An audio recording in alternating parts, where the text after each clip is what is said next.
గురుగారు నమస్కారం. అద్దె ఇంటికి కూడా వాస్తు చూడాలా? అంటే ఇప్పుడు అపార్ట్మెంట్లు, ఫ్లాట్లు ఇలా కొంటూ ఉన్నారు. వాటికి వాస్తులు ఎలా చూసుకోవాలి? తప్పకుండా చూడాలి. అద్దె ఇల్లైనా సొంత ఇల్లైనా కూడా వాస్తు చూడటం అంటే ఏంటి? ప్రధాన ద్వారం ఎక్కడుంది, దాని చుట్టుపక్కల ఎట్లా ఉంది, తలుపులు కిటికీలు అన్నీ ఏ విధంగా అమర్చబడి ఉన్నాయి, బెడ్రూమ్ ఎక్కడ ఉంది, వంటగది ఎక్కడ ఉంది, ఈ బాత్రూమ్స్ ఎట్లా ఉన్నాయి, ఇదే చూడటం అంటే. అయితే మనము అదే ఇల్లే కదా అని వాస్తుకు భిన్నంగా ఉన్నాయి అంటే వాస్తు ప్రకారం ఉండటం వేరు, మామూలుగా ఉండటం వేరు, వాస్తుకు భిన్నంగా ఉండటం వేరు.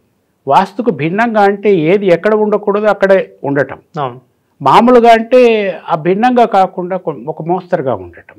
వాస్తు ప్రకారం ఉండటం అంటే ఏది ఎక్కడ ఉండాలో అక్కడ ఉండటం. అయితే వాస్తుకు భిన్నంగా ఉండేది ఏది 100% వాస్తుకు భిన్నంగా ఉండదు. వాస్తు ప్రకారం ఉంది అంటే అది 100% వాస్తు ప్రకారము ఉండదు, ఎక్కడా ఉండదు. తప్పకుండా ఏదో దోషం అంటే మిస్టర్ ఇండియాకు కూడా ఏదో చిన్న దోషం ఉంటుంది, అట్లా అన్నమాట. సో మనం వీలైనంత వరకు వాస్తుకు బాగున్న ఇల్లు చూసుకోవాలి. రెంటిల్లే కదా అని ఉంటే అక్కడ ఉండే 1 సంవత్సరమో 2 సంవత్సరాలు ఆ వాస్తు బాగా లేకపోవటం వల్ల వచ్చేటటువంటి కష్ట నష్టాలు, వీటన్నింటినీ సమస్యలు వీటి ఎదుర్కోవాల్సి వస్తుంది. వచ్చేటప్పుడు వాస్తు నమ్మకం ఉండకపోవచ్చు, కానీ అనుభవాల మూలంగా ఈ ఇంట్లోకి వచ్చిన తర్వాతే ఇట్లాంటి నష్టాలు జరిగాయి. ఒక చిన్న పని కోసము నేను ఇంత కష్టపడవలసి వచ్చేది కాదు, జస్ట్ లైక్ దట్ నేను వెళ్తే పనులు అయిపోయేవి.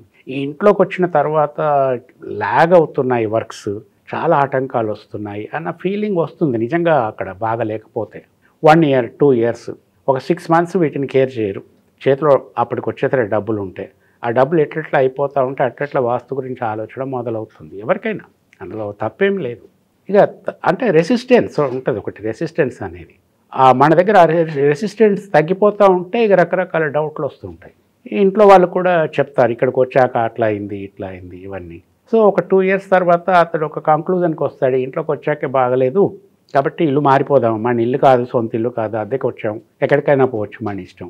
అప్పుడు అద్దెకు మళ్ళీ వాస్తుకు బాగున్న ఇంట్లోకి వెళ్ళిపోతారు. కానీ ఇక్కడ ఉన్న ఈ 2 సంవత్సరాలలో వీళ్ళు ఫేస్ చేసిన ట్రబుల్స్, నష్టపోయిన ధనం, నష్టపోయిన సమయం, ఇదంతా రికవర్ కావటానికి చాలా టైం పడుతుంది వీళ్ళకి. సో వాస్తులో మేము చెప్పేది అదే, ఈ నష్టపోయి తర్వాత నమ్మకండి.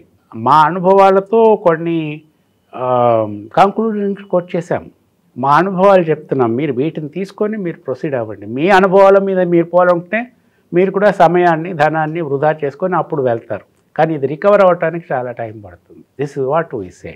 ఇల్లైనా అద్దె ఇల్లైనా వాస్తుకు బాగుండాలి. మీరు ఒకరి దగ్గర ఒక కారు రెంట్కి తీసుకున్నారనుకోండి, ఫర్ ఎగ్జాంపుల్, ఆ కారుకి రెంట్కు తీసుకున్నారు, తిరుగుతున్నారు, దానికి బ్రేక్స్ సరిగ్గా లేవు. ఆ బ్రేక్ సరిగ్గా పడకపోతే యాక్సిడెంట్ అవుతుంది.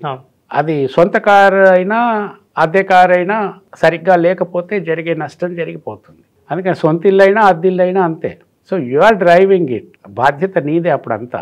అప్పుడు కూడా అందరికీ నష్టం జరగకపోవచ్చు, కొందరికి ఎక్కువ కొందరికి తక్కువ, ఇంట్లో కుటుంబ సభ్యులకి కొందరికి ఎక్కువ కొందరికి తక్కువ. ఒక యాక్సిడెంట్ అయినప్పుడు అందరికీ ఒకే రకమైన డ్యామేజెస్ జరగవు, రకరకాలుగా ఉంటాయి. సో ఈ ఎక్స్పెరిమెంట్స్ వద్దు, you believe it, follow it, get benefit out of it. ధన్యవాదాలు.